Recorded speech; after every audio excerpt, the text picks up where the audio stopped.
Welcome to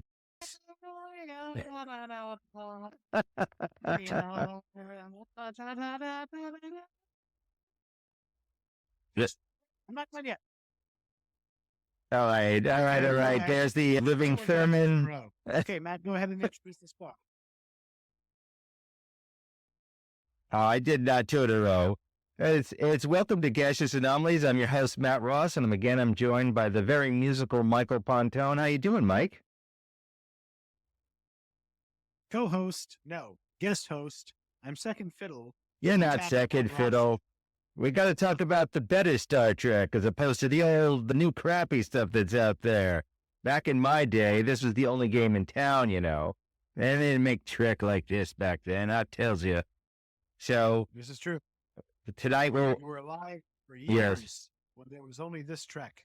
That's quite true. Although I was alive in the 70s, not the 60s. So, that makes me at least, 500 years old. But tonight we're actually re-recording The Naked Time because as a parable of the story, I was actually very sick when we first recorded this and the audio crapped out. So I guess we could say we had this Naked Time moment ourselves. So here we are again. We're circling Psi 2000. And we're exploring a planet that's falling apart, and our crew beams down to what looks like an evil Nazi castle, because it's clearly stock footage. And as I said, they all look like they're covered in some sort of styrofoam when they get down there. Would you any thoughts or impressions on our shower curtain spacesuited friends when we were down there, Mike? Well, once again, these guys are taking planetary exploration from tips from the cast of Alien Covenant, where it's just like, cut your face, touch your nose, breathe on in, no need for anything. Which, of course, TNG realized, all right, we got an issue here because we can't just have them going in spacesuits the entire time. Spacesuits are going to look silly. They're going to be expensive. They're going to cover up the face of our very popular Magnificent Seven. So we'll just put them on, every planet is Class M, and the transporter will phase out any pathogens. This we're saying, all right, we've got some red shower curtains. Stylish red shower curtains. They're very stylish, very 60s too. Gold and sexy. Love the color palette, which I'm always curious, right? So I'm a big Twilight Zone fan, and obviously this is only 4 or 5 years after. Is part of the whole reason why everything is so psychedelic is because they wanted to show off the color? Yeah, well, yes, actually, since the new RCA color televisions were newly available and NBC was broadcasting in color, now in color, if you actually search YouTube or whatever video streaming services out there, or when everyone listens to this, you could find the original sounder or bumper rather of Star Trek. It goes, Star Trek on NBC, now in color, showing you the peacock, and then Star Trek was advertised as being in full color. So this is one of those episodes, one of those shows, and it was a way to show off the RCA television and also to show a color signal, because everyone up until then, everything was black and white, including Twilight Zone, which most of these actors came from. So it was interesting there. I also like the styrofoam, or not styrofoam, the bubble wrap, like arm stuff around. If you looked carefully around their arms, they had bubble wrap.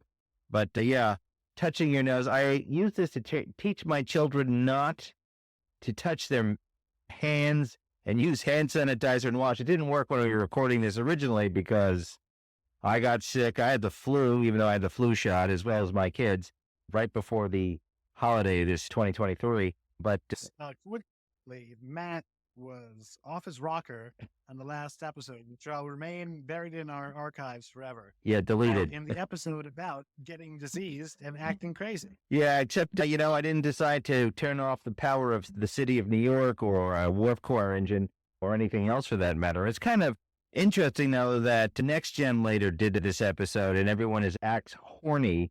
In this episode, everyone just seems to be a little bit off the rocker. When we get down to the planet, you find one guy was showering fully clothed, one crew member killed another crew member or survey member, and chief engineer just decided for fun to use the computer system as his playroom, as Spock later says, like he was turning off, I guess, life support or doing whatever a science station's computer can do, torturing his fellow crewmates. It was actually kind of sick when you think about it. But I think that the fact that Joe decides to takes his glove off and touch something, you know, he's supposed to be an experienced officer, but what an idiot. That's all I kept thinking about. I was like, why would you do that? And they even make a special note when they beam back up to the ship to go decontaminate. And all it is a surface decontaminate. And the guy, again, doesn't say anything, even in sick bay. Like, I touched something. I don't know, for an experienced Starfleet officer or whatever they're called at this point, because Starfleet technically doesn't exist in canon, or not in canon in the stories.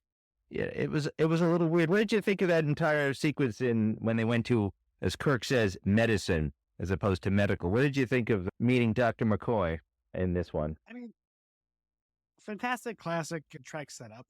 Oftentimes, at least again, TNG is my main reference. Dr. Crusher was always poking and prodding everyone, and it's nice to see the Doctor, acting like a physician, like an old sawbones that he is. Mm-hmm. Cantankerous but competent. And did you like his racism? Did you like his anti-Spock statement? Going like your blood pressure's high, that green stuff you call blood, that ice water in your veins if you call blood, and then Spock says, for my differences, I like who I am. I think that is actually one of the first times we see like the headbutting between Spock and Dr. McCoy. Even in the man trap, there's now real animosity between them, but there you can see that they have a sort of tete-a-tete or I don't know, like almost a begrudging respect with each other, but also they really get into each other. And I think that was done to try and point out how Spock is totally alien from the rest of the crew.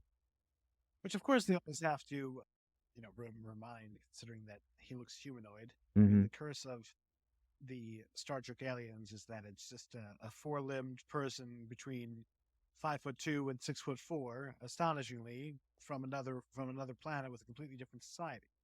Although that was kind of explained in the TNG episode, right? The chase? Yes. Well, yeah, where everyone looks the same. The chase Mike is referring to is, I think it's a season 6 or maybe even 7 TNG episode where a group of aliens claim to have seeded the galaxy. The term that Star Trek uses is the providers.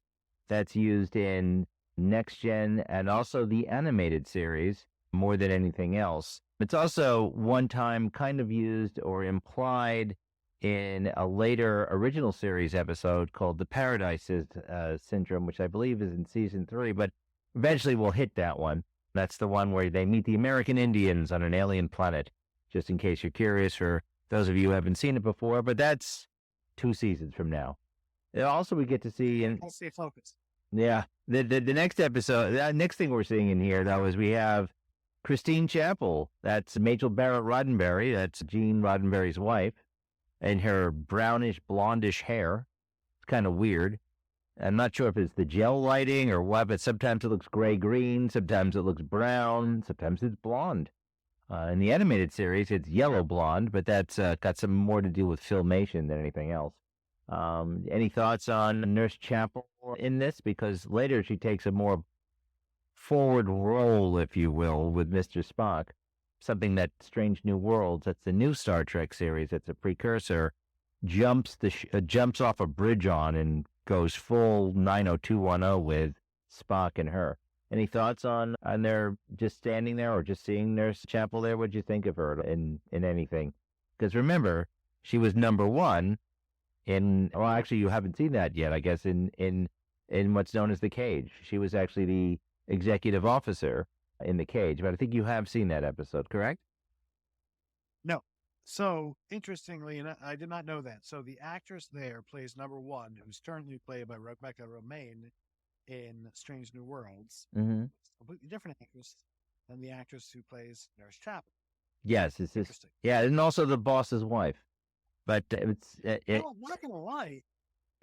What's her name? Roddenberry's wife, young, looks a hell of a lot like Rebecca Romaine, good casting. Yeah, that is good casting. The character is totally different, but we'll jump off that bridge when we get to it as well. But the next scene we have is, everyone's talking about how in the conference room where everyone's like, I don't know what they had some sort of space madness. We're not sure what it is. And I find that interesting for all the tech that they have is the three main officers are talking, or actually four. You got Kirk, Spock, who's clearly the executive officer and not overly called number one at all. You have Scotty, chief engineer or second officer right there, and McCoy. And they're all discussing like, what's going on? By the way, no one's crying yet again. Yeah, that's another Discovery dig. But they're all very professional in what they're seeing. And they're going, as Kirk points out, it goes, a man taking a shower in his clothes, if it wasn't so gruesome, it'd be a comical. And it's kind of disturbing, there you got the great unknown. They have no idea, and their tech can't detect anything at all. As advanced as they are, there will always, I guess, be a question in space. What did you get anything from that conference room, from that scene at all, Mike? Yes. I mean, I appreciate that once again, we're seeing them all huddled around the conference room table. It's an extraordinarily important part of the Navy aspect of all Star Trek. I love seeing all the very competent offers treating each other with respect, treating each other courteously, all of them bringing some different expertise to the table, and, trying to solve the problem. And in terms of the unusual behavior, I think it's pretty obvious that Gene Roddenberry, who's a hippie and a new agey guy, and that probably deep into the swing 60s, probably wanted to be able to bring, a more amorous side of it. I've got a theory based on nothing except my own speculation that the TNG episode, The Naked Now, is kind of him going back and be like, well, this is what I wanted to have going on in the Enterprise. Everyone getting horny for each other and acting on it, as opposed to just, what was he able to get away with? Pranks. Well, yeah, He basically... Go ahead, I'm sorry.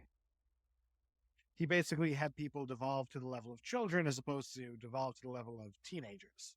Yeah, he was known as a horn dog. In fact, Majel Barrett was his second wife. I know he also had an affair with Nichelle Nichols. And he always wanted to have men in dresses and lots of nakedness everywhere, and guys kissing guys, girls kissing girls, girls kissing guys and girls in every episode. Just as a reference, the Penske File makes a really good parody of that with Rick Berman, his successor, going, oh, yeah, look at those girls all over the place. So that's basically Roddenberry wanted to make everyone like swinging 60s sex objects, which is a little bit weird considering he was a military man in World War II, a bomber pilot, but he was also, just like everyone else, everyone their own peccadillos, but he was unique, maybe? Well, maybe not. I wonder if his casting room couch had a lot of divots in it, but yeah, he was known as a horn dog in most of his creations through television and in his machinations of this show, and I think by putting in the future, he wanted to try and get away with it more. And I would not doubt that he had some input on the shortness and the length of the miniskirts that every actress wears on this show. Well, what do you think? What do you think of the miniskirts there? I love it, man. No, really. Okay, listen, we're living in 2020s. There are 1,000 little conveniences. You and I are able to do this podcast, from our computers and our respective apartments, 10 miles away from each other, watching the show on a projector. I can stop this, do work and research from my computer. I don't have to go into the office or a library. But on the flip side, I look at what the hell was going on in Coney Island in 1965. It seemed like a fun time. It certainly seemed like everyone was a little bit less uptight. Yeah, that's the problem with you young punks today. Always trying to party. Hey, that's true. It does seem a little bit less uptight, and at least in hindsight. I'm sure there were many other things. Not everyone enjoyed it, but that's true at every level, is what I think. It was interesting. Being in the 90s, what was that like? What was what in the 90s? What was the naked time like in the 90s for you? A young Matt Ross hitting the scene in '99. Well, you mean the episode? The episode, The Naked Time from next. You. Oh, me. Well, The Naked Time in the 90s. Well, I don't actually kiss and tell about that all the time. I mean, I think in the 90s I had my various girlfriends and etc. But now I'm Let me happily ask you married. one quick question. Sure. One quick question, and then we can get back to the show. Go ahead. Let me say this. You were a big convention guy before the conventions were cool. Yes. What you ever meet a nice lady at one of these things and have fun and connect on a person to person level? Oh, you mean on a sexual level? Yes, actually I had, but that was in the 90s, and that was actually not in a New York convention, but in a convention in Virginia. But I did bring girlfriends to Star Trek conventions. My wife actually came with me to a Star Trek convention, but that was the 50th anniversary, and everyone's a hell of a lot older. But in the Star Trek conventions that I used to go to in the 80s and 90s, there were some hookups there, here and there. Most of the time, I did not hook up with anyone in the shows, but when Next Gen came out, I will say there was a sudden influx of better or more fit people, not better looking. But it was actually, that's not why you went to these things. You weren't there for hookups. You were there because everyone enjoyed the same stories, the same adventures, and were the idea of hope in a series and sort of professionalized hope or professionalism and the adventure. But that's basically what it was. That was the teenage me and also the 20-year-old me going to these things. I think in my 20s is when I started bringing girlfriends or having them at these cons. And there were different types. In New York, there was something called the Creation Cons, which are now just in Las Vegas. At these Creation Cons, they'd have dealer rooms, they'd have movies, they'd have costume contests. And then you'd have something like Magnum Opus Con, or MOC, where they had slave auctions, sexually dressed things, hedonistic rave parties. I mean, those are more of a Blur type of party. And then you have things that still exist called Shore Leave, that's in Maryland. And that's fun, too. That's kind of like a more updated Creation Con in a wider place. And it's a good group of people when you go there. And you can make a lot of friends and, share like interests and so forth and eat a lot of bad-for-you food. But that's what it's like. You never been to one of these? Yeah, let's go. No, I want to go to Vegas. I went to a very small con once with my brother, and I had a picture taken with Stan Lee, and I was dressed as Jay Garrick, the old flat. That's pretty funny. It wasn't that. Yeah, it's nice when you meet your stars. I had said once in one of our prior casts, I actually worked for Majel Barrett Roddenberry at an Omni Park Central Hotel Star Trek convention. That's Omni Park Central's on, I think it's 59th Street and 7th, I think, if I recall correctly. So I actually worked for her there and at another convention in Mahopac, New York. Besides her being a hard drinking person, I wrote, because that's what you do when you're old Hollywood. She drank me under her bar. It was neat to go and actually see her. She's a regular person and just down to earth. I also had the pleasure of hanging out with Grace Lee Whitney at a convention. That's Yeoman Rand, by the way. So it was kind of neat. I also met some of the other stars, George Takei. And I think one of the other interesting things is I moved Walter Koenig's daughter into the dorms at New York University when I was in college. It was a little weird. That's fascinating and very strange. It is. But so if you'll notice, Walter Koenig is not in this episode. But let's just get back to our story, because we have to have Death by Butter Knife, which is we see Joe walk into rec area 39. Does that mean there's 39 deck recreation areas? Who knows? But he gets into an argument with Sulu and Lieutenant Riley, and he has like a crisis of conscious and decides, do I belong out here in outer space? I don't know. None of us here, we're dirtying everything. It reminded me of the Martian Chronicles, where someone was an alien Martian took over a human, saying the humans were dirtying everything. And it kind of reminded me of a little bit of that story. But then he kills himself with a very, very deadly butter knife, obviously. Or actually he stabs himself. Come on, prop master. You guys can't, run out and get a steak knife? Anyway. It looked like something you used to get on the airplanes. Remember when airplanes used to give you silverware or flatware, rather? That was like, what, 1 million years ago, it feels like? Now you're lucky you could get like a pillow. Also, it's the 23rd century. No, 23rd century. That's it. Like, they're not able to get anyone to an emergency room fast enough to keep them from dying. Well, they don't have site-to-site transporting at this point. You actually have to get there, which I think it kind of, again, it makes it a naval feel.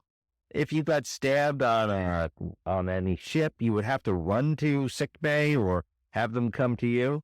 But that was kind of interesting. Meanwhile, O'Reilly begins looking at his hand, and we have that rattlesnake sound that's prevalent through this episode. He's looking at his hand, and he's passing this disease as this planet begins to fall apart all over the place. I think it's where Sulu says, "I'm sweating like a bridegroom" on his wedding night. I thought that was kind of funny. It's just, I don't know about you, but I wasn't sweating. And I was in Puerto Rico. Yeah. I had a lovely October wedding, and the worst thing that happened was that I had thrown my back out the night before. Oh, that's terrible. A couple of days before, and I woke up and I was literally, it was a horrifying experience where I was like, well, I can't walk. I can't effing walk. That's it. I got out of bed and I'm like, I can't walk. But to our, intrepid cast, or not cast, audience, who's comes to their Star Trek podcast for health tips. If you throw your back out, just keep moving. And also intrepid. Yeah, but you know what? But you got married. I know. I was there. I saw you walk. So, it was a good time. Nice food, too. Thanks. Forced myself to go for a jog, and I did not sit the entire day until I got to the wedding reception. Well, that was good, and you guys were cute. So that's the most important part. So what was our next scene after that? We got Sulu and ducking out on the ship, and this is actually where when Spock turns around, it makes you wonder, like, what the hell are you looking at, man? You're the XO. You should be paying attention. Or you could say that he just expects professionalism on every level of his ship, which is actually still on display, despite the fact that Sulu runs down when Spock questions Riley, asking him, "Where's Mr. Sulu?" He goes, "Never fear, Riley's here." And Spock relieves him. And what's neat is you watch Lieutenant Uhura take over navigation, and we see Eddie Paskey, who is a character actor who comes in as Mr. Leslie numerous times, although here he's not named as Mr. Leslie, I don't believe. He actually is one of those extras that is not a main character. He's in all the time. He's the one in the red shirt. And what do you think of that with Uhura taking command? Were you impressed by it, or not command, or control of navigation?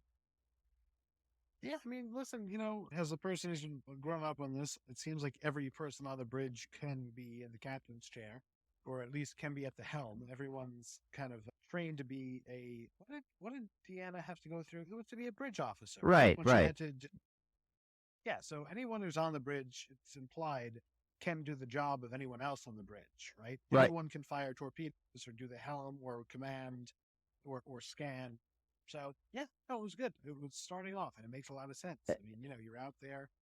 It's just like The Martian, the movie The Martian. Everyone has redundant skills. Well, it's also because this is the 60s, to have a woman in a command position, a black woman, Nichelle Nichols, and also take control of a very serious section of the ship.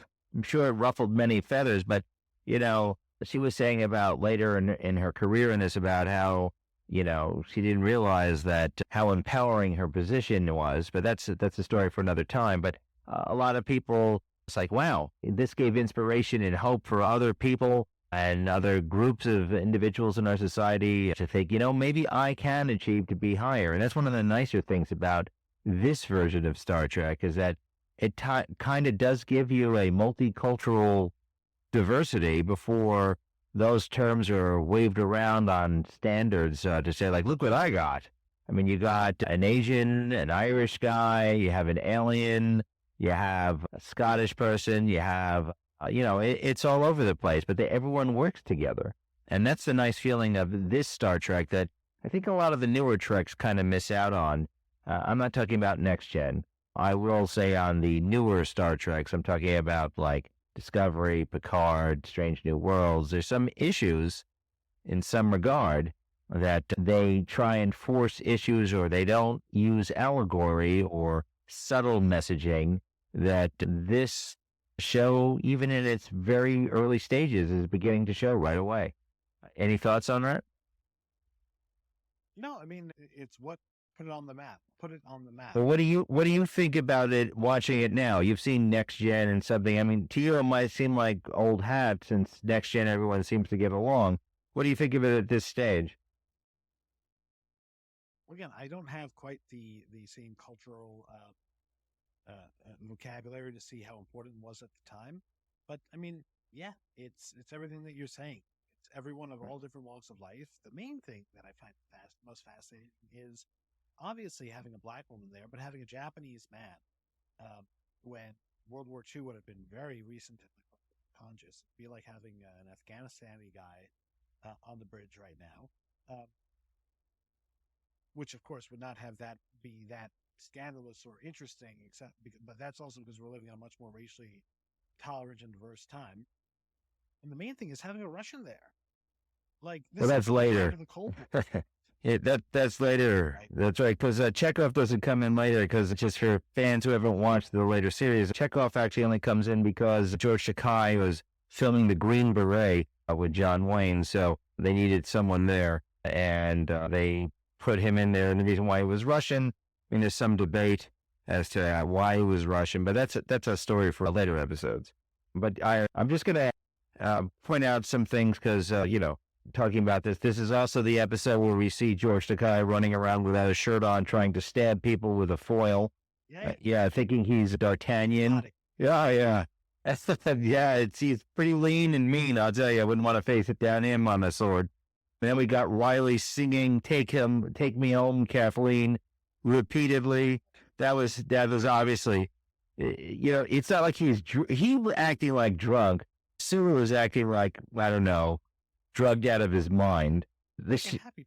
Yeah. Oh, right. Like he's on ecstasy or something. Right. And then you see like everyone like falling apart sort of at this point where, and they're not sure why, Riley actually touches Nurse Chapel, and it takes her a little bit, but she begins to, act a little loopy, and even her responses to Dr. McCoy, he actually looks at her at one point, goes, make sure you check the K factor. Just, of course, doctor. And you're like, okay, what the hell's wrong with you, nurse? But I think it was interesting. Again, not sexy time, but there's something off, and it is affecting everyone. They set the ship on basically not general quarters, but like an alert where everyone's got to be locked down because there's fights breaking out, or people are acting nuts, like the guy painting Love Mankind in the hallway. He's actually the lab technician that helps them find the cure. Or is supposed to. It's Tompkins, I believe it is. That's his name. Yeah. But we come to the part that is often cited for Strange New Worlds' love affair is Spock and Nurse Chapel, where she's saying, I love you. And we haven't really seen, it's a little bit like over the top in their relationship, but what did you think about that? I mean, have you seen the Strange New Worlds where they are like basically sex partners? Have you seen that yet, or has that ruined it for you? No, I've seen a little bit of that, in hints of the little Strange New Worlds that I have seen. But explain to me this. I don't know much about Vulcans, but is it or is it not correct that they have sex once every 7 years? And that is correct. The lore in this series and the original series and Next Gen is they don't engage in recreational sex, or at least it's assumed that, and that they only procreate once every 7 years, and it's kind of a big deal. They're like salmon in a sense that they must spawn back on the planet of their birth, which makes you question what good ought they be on long-duration space missions. Later Voyager just... Go ahead. No, I was going to say that happened with Tuvix? Yeah, well, not Tuvix. Tuvix is a merged character, but in Voyager, they do kind of address this a couple of times. But here, at this point, it's more again to show, I believe, how alien Spock is. But the weird, it's kind of out of nowhere that, because we've only seen Nurse Chapel. I think this is our first time of seeing Nurse Chapel, actually. It's like, why are you in love with him? We don't know these characters well enough to see it. But even looking back with over 50 years of storytelling, on this. No, I haven't watched this for over 50 years, although it feels like it. The episode, it just kind of weird that she suddenly professes her love for Spock, touches him, which is also later addressed by other things where Vulcans don't really like kind of like touching in that way, where unless it's with a partner. And then he gets the rattlesnake disease, but it was kind of weird, I felt like, and I know that J.J. Abrams tried to make the new Star Treks where Spock and Uhura were hot for each other. Again, that's not in this. And Alex Kurtzman in his Strange New Worlds with Akiva Goldsman, whatever, they make it that they're like Aka and Chapel are like hot for each other from the get-go and are in some sort of weird sexual relationship. It's kind of weird, but this that's what was my impression. I just thought it was kind of out of place. Did you have any thoughts on that, Mike? You said about 10 different things. Well, I was just saying, like, the weird sex relationship between this Spock and Chapel where it comes out of nowhere. Did you have any thoughts on that, or you just think it was weird, or? Again, alien, but not too weird, because I'm used to Star Trek characters getting on a little bit. Shiftlessly making out, and certainly as you said, the 90210, that is the entire sticky ship of the Enterprise. That's gross. I mean, everyone's having sex with everyone, and Kirk is so horny he's got a child out of wedlock at home. Yeah, well, well, that's not addressed here. He's kind of more of a loop leader. Yeah, I would say that he's still in command, though, sort of. I mean, I just don't think that that thing where she says "I love you" Spock's weird. That's just my take. Did you have any? Did that come to you in any way, or? Strange. I'm still getting my sea legs under the series. I feel like this will be due for a rewatch later on. Mm-hmm. But well, we could. Let's press on. We'll pencil it in for when we compare it to Next Gen's The Naked Now, the ultra horny episode. Well, then we got Spock crying and trying to do simple math equations in the conference room. But we also find out that Lieutenant Riley has turned off all the engines, and of course, they're spiraling down out of control. They only have 8 minutes. But Scotty's... No, I'm sorry? So explain this to me. I don't know if was this ever established in lore, because it's certainly not obvious from someone watching this episode. What the hell's going on and why? Well... Who made this disease? Where did it come from? What's its purpose? Why is it... Well, they come for that. It's beneficial to kill themselves. Well, no, it's not beneficial, that's for certain. But basically what's happened is when McCoy discovers the cure, as they realize that they're spiraling out of control, the cure is, apparently, as this planet has fallen apart, simple water, H2O, has turned into some sort of weird kind of disease. It's kind of like water, and it gets passed by touch, through sweat, through perspiration, through water vapor. So whatever it does, it kind of acts like a drug that makes you lose your mind, in a sense. And McCoy actually, figures out the cures Sulu, and he becomes like, "Hey, what happened? I was on the bridge." Like, you had no idea. It's like the water is like some sort of weird parasite-ish type of thing, or some sort of weirdness. Is it? Yeah, they're saying that the water does change. McCoy does find this as a cure, but he tries to go and not metabolize, but make the cure. He has to run around and get everyone focused. So he does find it. He actually does say in his report, goes out, it was the water. The water somehow got transmitted to the Euro team. Because, he's not going to say, because incompetent Joe, death by butter knife, touched something because he doesn't know. But that's what it is. It's an alien concoction that makes everyone nuts. Still, a little underwritten. That's all I'm saying. Well, yeah, it was rushed. They're running out of time. Exactly. Right. Exactly. The other thing that was... go ahead.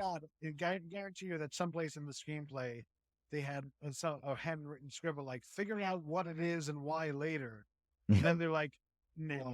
Yeah. I mean, this is something you don't see later on in Trek. If something happens, you get an answer as to why it's happening. Well, that's the thing. They don't know why it's happening, and it takes them a while. At least they found it in the 45 minutes of the episode. But the real meat of it is, yep, go ahead. No, wrong. They found what was happening. They didn't understand why it was happening. Well, that's true. The only thing that they found out why was some sort of change in water that made everyone crazy. Like it turned into some sort of new, almost like a drug, was what McCoy was alluding to. And they go and try to fix it. But I think that the next thing beyond the disease, which is weird, is that they can't turn on the engines because Riley has turned them all off. And you can't inject cold matter and antimatter, or basically large nuclear reactors and matter-antimatter converters on just by flipping a light switch. So they're now spiraling out of control. And Scotty says one of the most quotable lines from Star Trek, which is, I cannot change the laws of physics, not physics, so laws of physics. And he needs... I just love the flood. Yeah, I sure do. A 30-minute time period. They need 30 minutes to start the engines. Otherwise, they die. It's like, great. I have 8 minutes and we're going to die, but we need 30 minutes to get up there. And like they're arguing, how do we fix this? Did you get a sense of tension from that, or what'd you feel? Yeah, no, it was good. It was good ship and peril stuff. Hmm? It was good, like, well, how are we going to get out of this? And I actually did like the solution, although it got problems with. We're about to get to it. The outcome of the solution. Well, we can travel through time now. That was so. I'm going to skip ahead here. Go ahead. That was so profoundly. Well, this was actually supposed to be a two-parter. That's why they did that. This was actually going to have a time travel component where they go back in time. Roddenberry had wanted to do several things of time travel going back, but luckily, smarter heads in production, Gene L. Kuhn and Robert Justman said, so they cut that piece out, the time travel episode. I mean, if you think about it, it's the fourth episode or third episode. Would you want, you're getting to just barely know it. Now we're going into the cliche of time travel that other even hokier and cheesier sci-fi has. But I agree with you. It's a really bad idea at this time. The idea of restarting the engines is great. The time travel, you've seen it in other things, but I think it would have been misplaced here. But that's what I think. Right. Like, was he trying to say, hey, this will be a time travel show. It's not only going to be traveling through space, it'll be traveling through time, which obviously you get many time travel plots every Trek story. Everyone's always going back to modern day or old age, ancient times, the ancient West, occasionally in the future, all sorts of different stuff. And again, he probably, when he was thinking, well, maybe this will run for 12 episodes, maybe you could squeeze something in. Not that it was going to go on for another 60 or 70 years, which, Well, Roddenberry was always... Go ahead, I'm sorry. Time travel's always been the thing that everyone's always, furrowing their brows at, where it's like, well, there's a pretty reliable way to do time travel. We see it often. Borg are able to do it with their tachyons, a little old Klingon warlords able to sling around the sun. So it can't be that hard, and yet things happen all the time.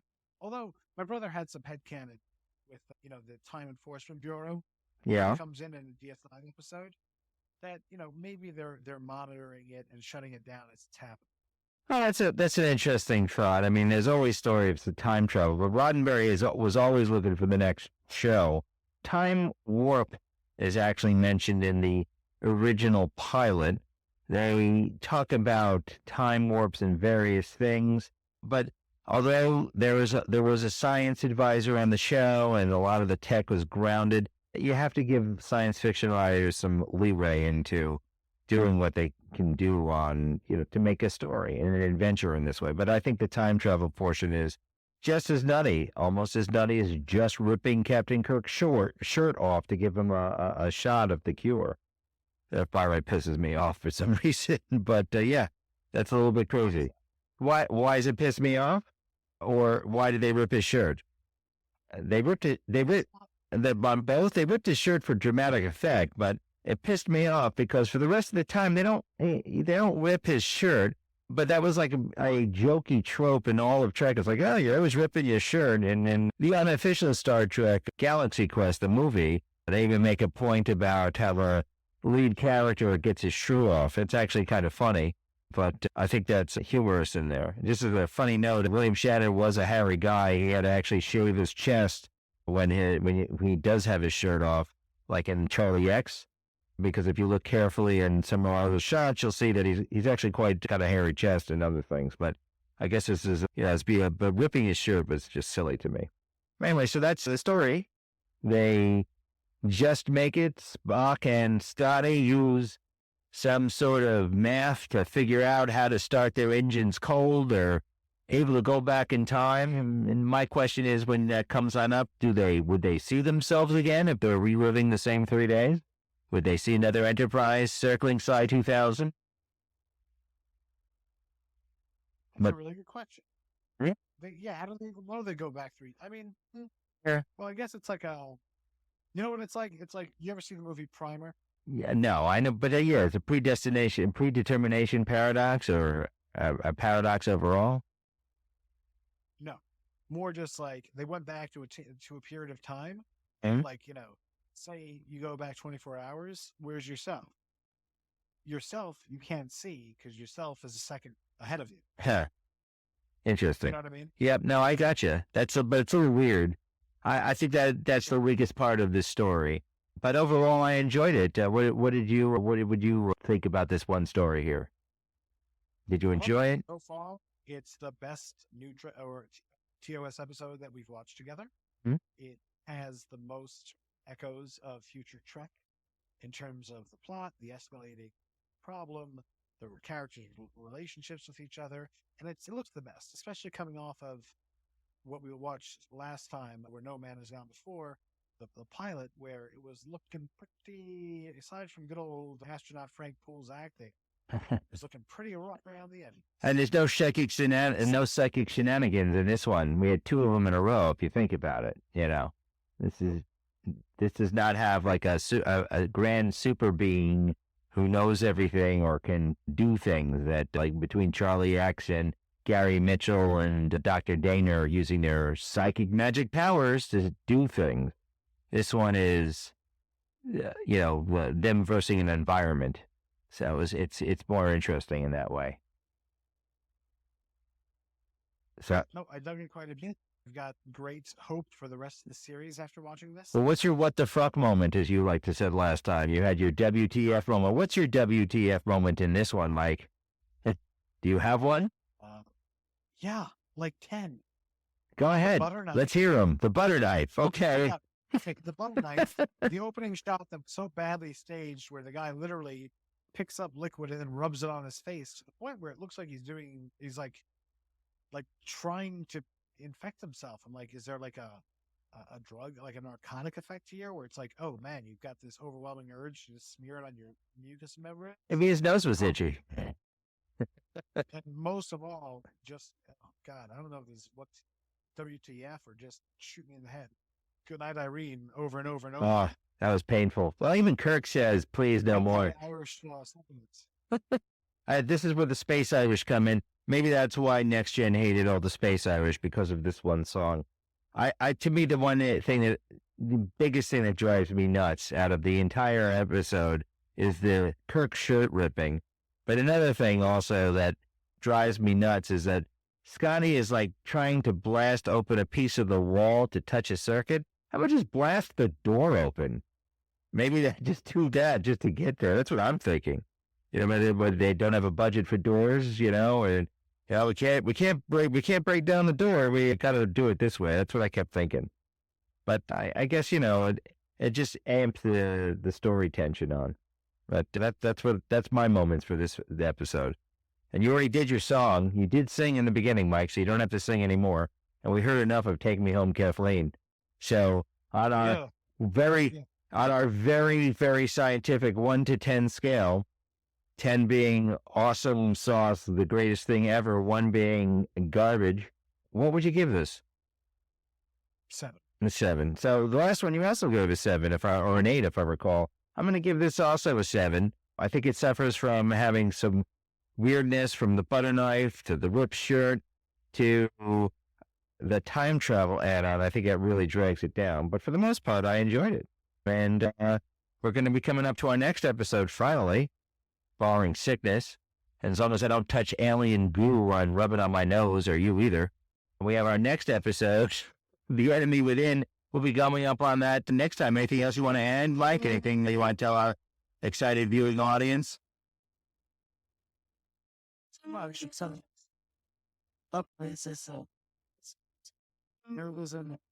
Caring, world, hard, stress. Let's keep it going. Yeah, let's keep going. We look forward to seeing you next time. We hope you join us on the next episode of Gaseous Anomalies. Mike, live long and prosper.